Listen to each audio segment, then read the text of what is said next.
একেবারে সর্বশেষ পরিস্থিতি, মানে মানুষ আজকে পুরো পশ্চিমবঙ্গের মানুষ কিন্তু আজকে কলকাতার ব্রিগেড মুখী। শুধু কলকাতার বা পশ্চিমবঙ্গের মানুষ না, বলতে পারা যায় গোটা ভারতের মানুষ কিন্তু আজকে ব্রিগেডের দিকেই চোখ। কেন?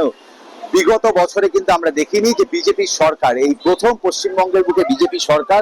ফলে গোটা পশ্চিমবঙ্গের মানুষ কিন্তু, আমি দেখানোর চেষ্টা করবো যে কলকাতা মুখী, এরা কিন্তু সবাই ব্রিগেড প্যারেড গ্রাউন্ডে যাচ্ছে। এবং এর সাথে সাথে কলকাতায় আজকে কিন্তু ভারতের 20টি রাজ্যের মুখ্যমন্ত্রী তারাও কিন্তু এই শপথ গ্রহণে আসছে। এর সাথে সাথে কেন্দ্রীয় নেতৃত্ব, ভারতের প্রধানমন্ত্রী, কেন্দ্রীয় স্বরাষ্ট্রমন্ত্রী সবাই থাকছেন। স্বাভাবিকভাবে বুঝতে পারছেন যে আজকে কিন্তু কলকাতার চিত্রটা কিন্তু সার্বিকভাবে বদলে গেছে। সব জায়গায় কিন্তু মানুষের শুধু উন্মাদনা, উচ্ছ্বাস এবং নতুন সরকারের কাছে প্রত্যাশা, যেন যা যা গত সরকার করতে পারেনি সেগুলো যেন মানুষ প্রত্যাশা পূরণ করতে পারে।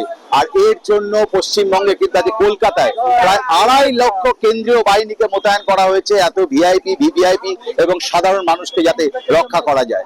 কলকাতা থেকে সর্বশেষ তথ্য আমার কাছে এখন এটাই থাকছে।